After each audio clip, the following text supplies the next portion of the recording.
ሰበር ዜና የሜሲ አባት ታሞ ሆስፒታል ገብቷል እየተባለ ነው። ህመሙ ምን ይሁን አደጋ ይሁን ምን ነገር የምናውቀው ነገር የለም። የሜሲ ቤተሰቦችም ስቴትመንት አውጥተዋል። ምንም አይነት የምትሰሙት መረጃ ቀጥታ ከሜሲ ቤተሰብና አባሎቹ ካልሆኑ በስተቀር ፌክ ኒውስ ነው እንዳታምኑ ብለዋል።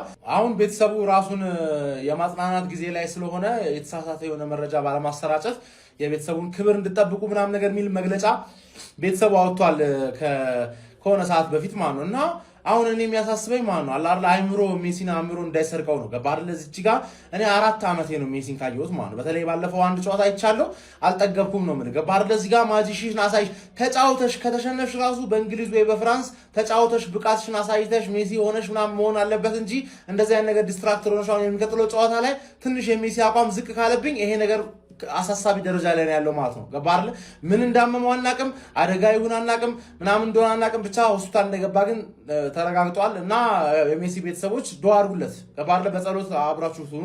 ሌላ መረጃ የሚወጣ ነገር ካለ እናሳውቃችኋለን ማለት ነው።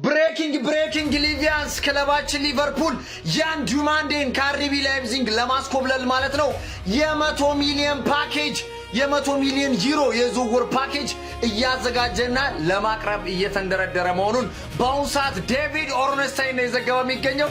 ይቀበላታል ወደት ይቀበላታል ላይፕዚግ መድፈኞቹ አርሰናሎች ኬንያን እንዲጎበኙ ፕሬዝዳንቱ ጥሪ አቅርበዋል። የኬንያው ፕሬዝዳንት ዊሊያም ሩቶ መድፈኞቹ አርሰናሎች ኬንያን እንዲጎበኙና በኬንያ ማለት ነው የተለያዩ ጉብኝቶችን እንዲያደርጉ ጥሪ ማቅረባቸው ነው በዛሬው ዕለት ይፋ እየተደረገ የሚገኘው። የኬንያው ፕሬዝዳንት ዊሊያም ሩቶ እንግዲህ በተደጋጋሚ እንዲሁም ደግሞ ያለምንም ሀፍረትና መሳቀቅ ማለት ነው በይፋ የአርሰናል ደጋፊ እንደሆኑ በተደጋጋሚ እንደሚናገሩ ይታወሳል። እንዲሁም ደግሞ አርሰናል የ2025-26ቱን የእንግሊዝ ፕሪሚየር ሊግ ሻምፒዮን በሚሆኑበት ሰዓት እንግዲህ የእንኳን ደስ አላችሁ መልእክት ማስተላለፋቸው የሚታወስ ነገር ነው። ምሽቱንም መድፈኞቹ ኬንያ እንዲጎበኙ በይፋ ጥሪ ያቀረቡ ሲሆን አርሰናሎች ወደ ኬንያ እንዲመጡ የተለያዩ እንቅስቃሴዎችን ማድረግ መጀመራቸው ነው በዛሬው ዕለት ይፋ እየተደረገ የሚገኘው። እስኪ የአርሰናል ደጋፊዎች በፕሬዝዳንቱ ድርጊት ምን ተሰማችሁ? እስኪ ሀሳባችሁን ኮሜንት ላይ አጋሩኝ። የኬንያው ፕሬዝዳንት ጥሪና ውሳኔ ልክ ነው ብላችሁ ታስባላችሁ? እስኪ ሀሳባችሁን ኮሜንት ላይ አስቀምጡልኝ። በሌሎች መረጃዎች እስከመመለስ ድረስ ግን የፕላስ ምልክቷን ተጭናችሁ አብራችሁኝ ዋሉ። መልካም ቀን ይሁንላችሁ። አርሰናሎችን የእንግሊዝ ፕሪሚየር ሊግ ዋንጫን ማሸነፍ ከቻሉ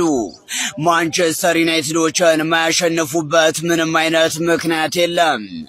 አሁን ፔፕ ጓርዲዮላ ከማንቸስተር ሲቲ የለም። ለአርሰናልም ሆነ ለማንቸስተር ዩናይትድ ነፃነት ይኖራቸዋል። እንደ በፊትም የዋንጫ ተፎካካሪ ይሆናሉ ብዬ የምጠብቀው ሁለታቸውም ነው።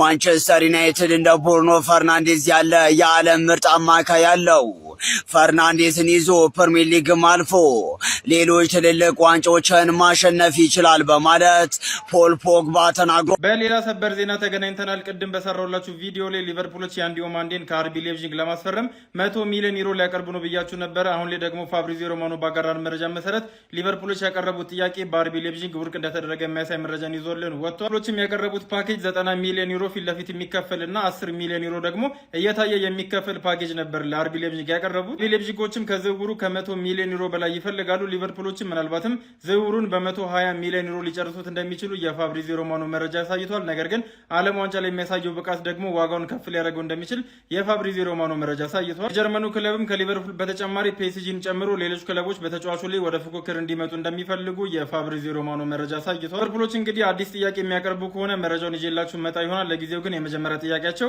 ውድቅ ተደርጎባቸዋል ማለት ነው። ሳውዝ አፍሪካ ከቼክ ሪፐብሊክ ጋር አንድ እኩል ወጣች ማለት ነው። ቼክ ሪፐብሊክ 10 ደቂቃ ሳይሞላ 1-0 እየመራች ነበረ።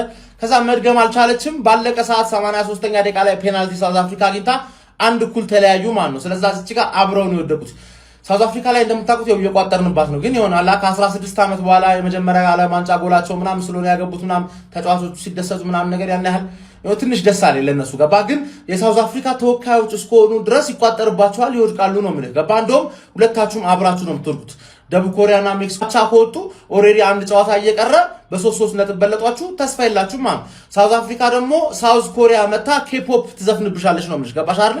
እኛ ራሱ ያው ማንቺ ቻንቹ ነንዲ ጃንቻ የሚለውን ዘፈን ሳምንቱ ሙሉ ነው ሪንሴን ሪፒት የምናደርገው ማለት ነው። ተረዳሽኝ? የፈጠነ ባፋና ወደ ቤት ነው መሄድ ያለበት። ተረዳኝ አይደለ? ምንም ማድረግ አይቻልም። ቋጠሮ ካበቃ በኋላ ራሱ ይቋጠርልሻል። ዛሬ ተጫዋቾቹ ሲደስቱ ምናምን ነገር ገባ። ያን ያህል እኮ በአፌ እቋጥራለሁ ምናምን ብልም ያን ያህል መቋጠር አንዳንዴ ይከብደኛል። ገባ አይደለ?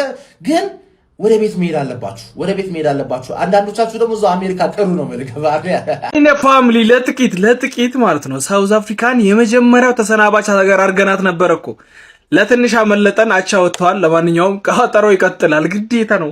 የኛ ቋጠሮ ከባድ ነው። ማን ትቀልዳለህ እንዴ? እንደውም ወደ መጨረሻ ተዘናግተን ነው እንጂ ወደ ቤት ትሄጃታለሽ።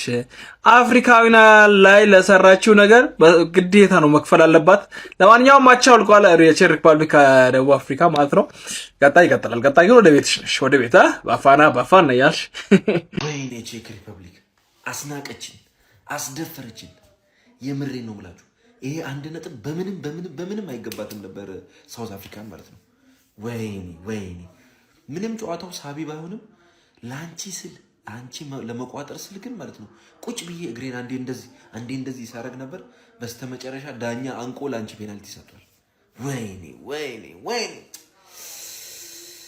እመኚኝ፣ በዚያ ጨዋታሽ አይደለም ምርጥ 3ኛ ከምድቡ በ1 ነጥብ ነው የምትባረረው። በዛ ላይ የኛ ቋጠሮ ታክሎበት እግር ነው እግር። እንደ ዛሬ ተናድጄ ተቃጥዬ አላውቅም። የምሬ ነው ማለት እንደዚህ ሀገር ያስጠላኝ የለም። ቀፋፊ ምንም አፍሪካን አትወኪም አንቺ ምንም። እንኳን ደስ አላችሁ። እኔ እንደዚህ ብደሰታለሁ ብዬ አስቤ ባላውቅም በቃ ይኸውልህ ሳውዝ ኮሪያ ብቻ ነው የቀረን። ቹንቹንቺኝ በቃ ይመሽ። ወይኔ ቋጥረን ይሁን ችግር የለ። አንድ እኩል መጥፎ አይደለም። በነገራችን ላይ አሁንም 4ኛ ላይ ነው የሚገኙት። ቀጣይ ደግሞ የሚያገኙት ሳውዝ ኮሪያን ነውና ለሳውዝ ኮሪያ አድርሱልኝ ይሄን ቪዲዮ በደንብ ኮፒ ሊንክ ሪፖስት ሼር አድርጋችሁ። ሳውዝ ኮሪያ ፕሊስ ማለት ሳውዝ አፍሪካ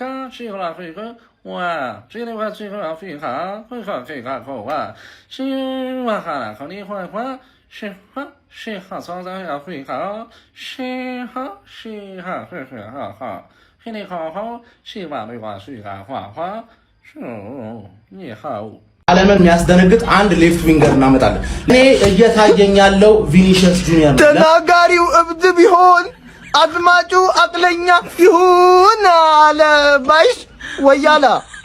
ቪኒሺየስን ወስዳለሁ አልክ ራይስ እንዳይወስድል ቀልደኛ። ኧረ ተው ወያላ እኮ ኳስ በመሬት የፔሪዝ ልጅ በሳምንት ከ500 ሺህ እስከ 700 ሺህ የሚከፈለው ጥጋበኛ ሻምፒዮንስ ሊግ የጠገበ ፕሪሚየር ሊግ ላሊጋ የጠገበ 2 ዓመት ዋንጫ አልበላውም ብሎ አንተ ጋር ይመጣል። እውነት ወሰድ ያድርግልህ አባቴ። ወደድ የታባቱ ሲጀመር እነዚህ ሰዎች ምን ያደርጋሉ እዚህ መድረክ ላይ? እዛ የሰው ዘር እየጨፈጨፉ እግር ኳስ እኮ የሰላም መድረክ ነው። ቋጠሮ ግን አልተሳካም ዛሬ። ኧረ ደቡብ አፍሪካ በስማም እንድትወድቅ ያላደረኩት እንደው ተሸንፋ ዛሬ ስንብቷ እውን በሆነ ብዬ ስቋጠር ነበር። አልተሳካም ጋይስ። ግን ያው መባረሩ አይቀርም። እንደዚህ አይነት የወደቀ ቲም እዚህ የዓለም ዋንጫ መድረክ ላይ መቀጠል የለበትም። የዓለም ዋንጫው እንግዲህ ሲቀጥል ቼክ ሪፐብሊክ ከደቡብ አፍሪካ 1-1 በሆነ ውጤት ተጠናቋል ጋይስ። ቋጠሮ አልተሳካም። ደቡብ አፍሪካን እንግዲህ በቀጣይ ጨዋታ እናሰናበታታለን። ይመቻችሁ።